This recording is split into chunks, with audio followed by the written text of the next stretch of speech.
ఓం శాంతి. ఈరోజు మురళి డేట్ 31/12/2024. బాబా చెప్తున్నారు, మధురమైన పిల్లల్లారా, తండ్రి ప్రతిరోజు నేర్పిస్తున్న చదువును ఎప్పుడూ మిస్ చేయరాదు. ఈ చదువు ద్వారానే లోపలి సంశయాలన్నీ దూరమవుతాయి. ప్రశ్న: తండ్రి మనసును గెలుచుకునే యుక్తి ఏది? జవాబు: తండ్రి మనసును గెలుచుకునేందుకు ఎంతవరకు సంగం యుగం ఉంటుందో అంతవరకు తండ్రి వద్ద ఏది దాచకండి. మీ క్యారెక్టర్పై పూర్తి గమనం ఉంచండి. ఒకవేళ ఏదైనా పాపకర్మ జరిగినట్లయితే అవినాశి సర్జన్కు చెప్పి తేలికైపోండి. తండ్రి ఏ శిక్షణనిస్తున్నారో అదే వారు చూపించే దయ, కృప లేక ఆశీర్వాదము. తండ్రి నుండి దయ, కృపను వేడుకునేందుకు బదులు స్వయంపై కృప చూపించండి. ఇలా పురుషార్థం చేసి తండ్రి హృదయాన్ని గెలవండి. ఓం శాంతి. కొత్త ప్రపంచంలో సుఖము, పాత ప్రపంచంలో దుఃఖము ఉంటుందని ఇప్పుడు ఆత్మీక పిల్లలకు తెలుసు. దుఃఖమున్నప్పుడు అందరూ దుఃఖితులుగా అవుతారు, సుఖమున్నప్పుడు అందరూ సుఖంగా ఉంటారు. సుఖ ప్రపంచంలో దుఃఖానికి నామరూపాలు ఉండవు, దుఃఖ ప్రపంచంలో సుఖానికి నామరూపాలు ఉండవు. ఎక్కడ పాపం ఉంటుందో అక్కడ పుణ్యానికి నామరూపాలు ఉండవు, ఎక్కడ పుణ్యం ఉంటుందో అక్కడ పాపానికి నామరూపాలు ఉండవు. ఆ స్థానాలు ఏవి? మొదటిది సత్యుగం, రెండవది కలియుగం. ఇది పిల్లల బుద్ధిలో తప్పకుండా ఉంటుంది. ఇప్పుడు దుఃఖం సమయం పూర్తవుతుంది, సత్యుగం కొరకు ఏర్పాట్లు జరుగుతున్నాయి. ఇప్పుడు మనం పతిత చీచీ ప్రపంచం నుండి ఆ వైపు సత్యుగం అనగా రామరాజ్యానికి వెళ్తున్నాము. నూతన ప్రపంచంలో సుఖము, పాత ప్రపంచంలో దుఃఖము ఉంటుంది. సుఖాన్ని ఇచ్చేవారు దుఃఖాన్ని ఇవ్వరు. బాబా సుఖంనిస్తారు, దుఃఖం మాయా రావణుడు ఇస్తాడు. ఈ శత్రువు బొమ్మను ప్రతి సంవత్సరం తగలపెడతారు. దుఃఖాన్ని ఇచ్చేవారిని సదా తగలపెడతారు. అతని రాజ్యం పూర్తయినప్పుడు సదాకాలానికి అతని రాజ్యం సమాప్తమవుతుంది. 5 వికారాలే అందరికీ ఆది మధ్యాంతం దుఃఖాన్ని ఇస్తూ వచ్చాయి. మీరు ఇక్కడ కూర్చుని ఉన్నా మేము బాబా వద్దకు వెళ్ళాలని మీ బుద్ధిలో ఉండాలి. రావణుని మీరు తండ్రి అని అనరు. రావణుణ్ణి పరంపిత పరమాత్మ అని ఎవరైనా అనడాన్ని ఎప్పుడైనా విన్నారా? ఎప్పుడూ లేదు. లంకలో రావణుడు ఉండేవాడని కొందరు అనుకుంటారు. ఈ పూర్తి ప్రపంచాన్నే లంక అని తండ్రి చెప్తున్నారు. వాస్కో డి గామా స్టీమర్ ద్వారా, బోటు ద్వారా పర్యటించి వచ్చారని చెప్తారు. ఆయన పర్యటించిన సమయంలో విమానాలు మొదలైనవి ఏవీ లేవు. రైలు కూడా ఆవిరి ద్వారా నడిచేది. విద్యుత్ వేరే విషయం. ప్రపంచం ఒక్కటే, అదే కొత్తదిగా, అదే పాతదిగా అవుతుందని తండ్రి చెప్తున్నారు. స్థాపన, పాలన, వినాశనం అని అనరాదు. మొదట స్థాపన, తర్వాత వినాశనము, తర్వాత పాలన. ఇది సరైనది. తర్వాత రావణుని పాలన ప్రారంభమవుతుంది. అది అసత్యపరులుగా, వికారీ పతుతులుగా చేసే పాలన.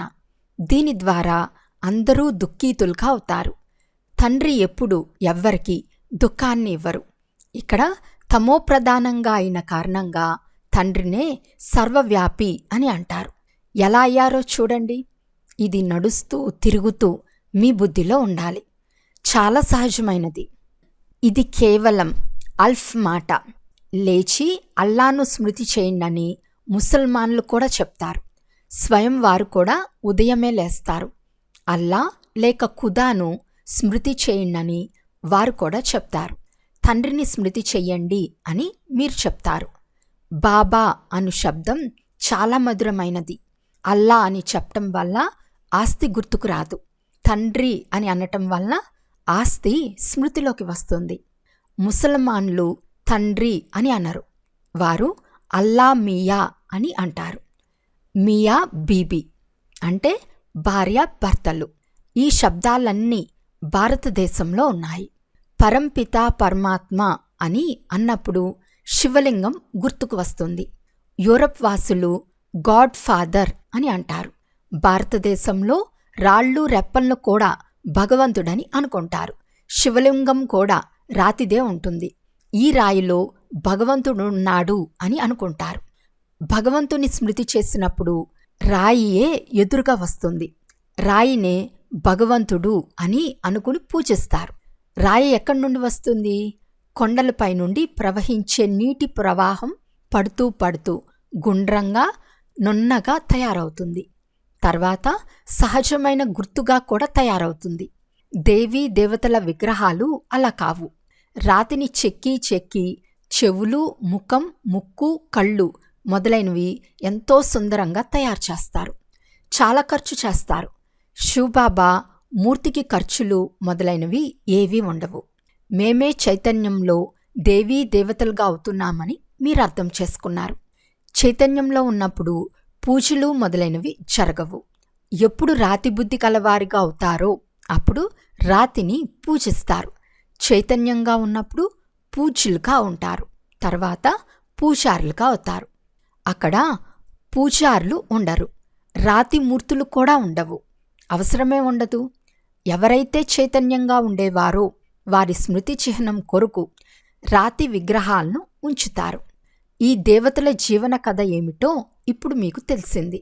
మళ్ళీ అదే పునరావృతమవుతూ ఉంది.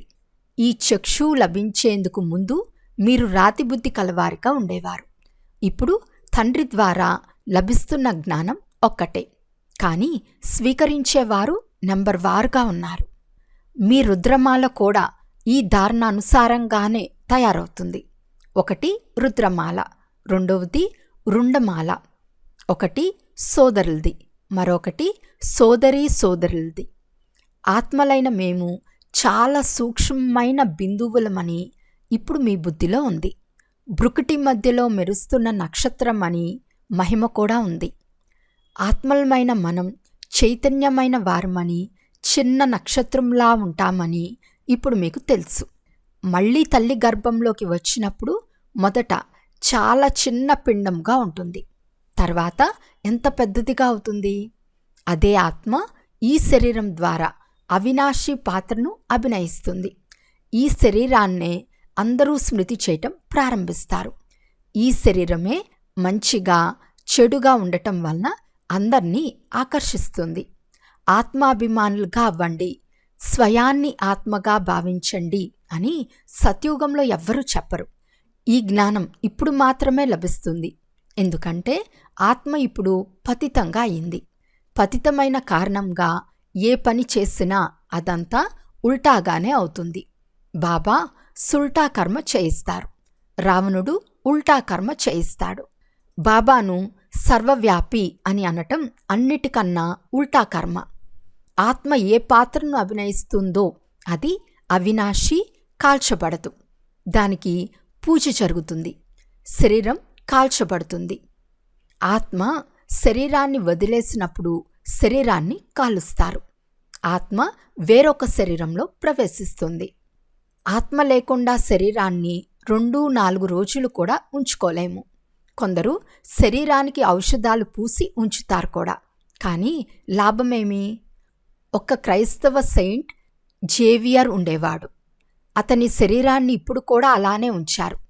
అతనికి కూడా మందిరం కట్టించారు. ఎవరికీ చూపించరు. కేవలం వారి పాదాలు మాత్రమే చూపిస్తారు. ఎవరు ఆ కాళ్లను తాకుతారో వారికి అనారోగ్యం రాదని అంటారు.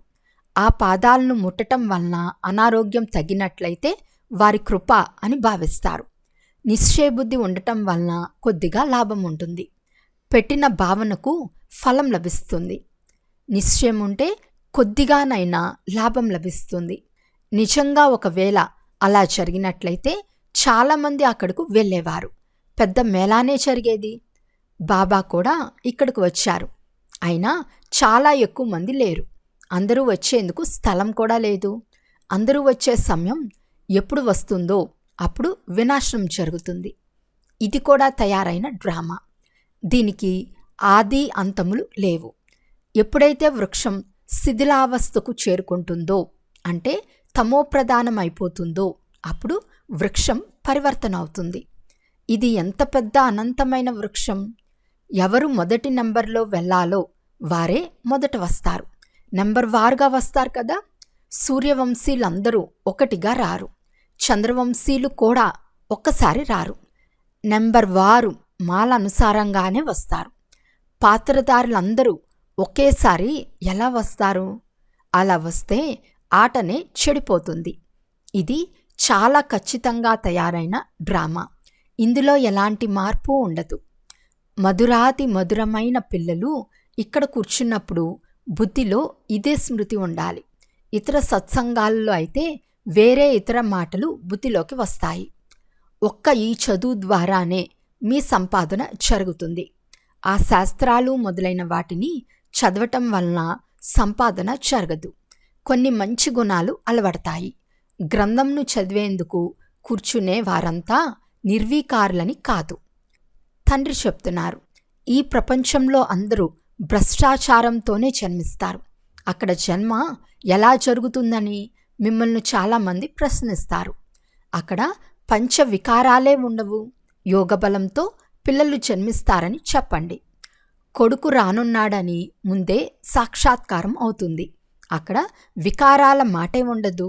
ఇక్కడైతే చిన్న పిల్లలను కూడా మాయ క్రింద పడేస్తుంది. కొంతమంది పిల్లలు తండ్రికి వినిపిస్తారు కూడా. వినిపించకపోతే 100 రెట్లు శిక్ష లభిస్తుంది.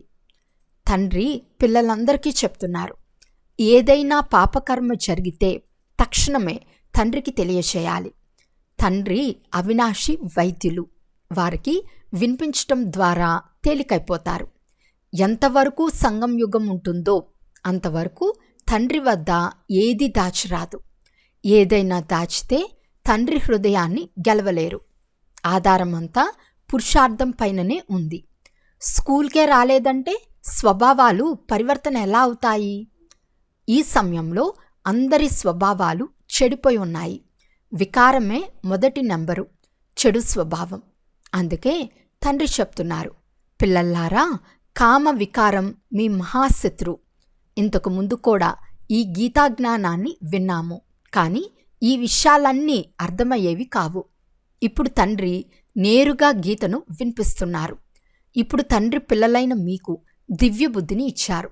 ఇప్పుడు భక్తిని గురించి వింటే భక్తి కాలంలో ఏమేమో చేశాం కదా అని నవ్వు వస్తుంది. ఇప్పుడు తండ్రి ఇచ్చే శిక్షణలో దయ, కృప లేక ఆశీర్వాదాల మాటే లేదు. స్వయం పైన దయ, కృప చూపించుకోవాలి, లేక స్వయాన్ని ఆశీర్వదించుకోవాలి. తండ్రి ప్రతి పుత్రుని ద్వారా పురుషార్థం చేయిస్తారు. కొందరు బాగా పురుషార్థం చేసి తండ్రి హృదయాన్ని గెలుచుకుంటారు. కొందరు పురుషార్థం చేస్తూ చేస్తూ చనిపోతారు కూడా. బాబా పిల్లలందరినీ ఒకేలా చదివిస్తారు, కానీ అప్పుడప్పుడు బాబా ద్వారా ఎటువంటి గుప్తమైన పాయింట్లు వెలువడతాయి అంటే వెనకటి సంశయాలన్నీ తొలగిపోతాయి. పురుషార్థంలో స్థిరమైపోతారు. అందుకే ఈ చదువును ఎప్పుడు మిస్ చేయరాదు.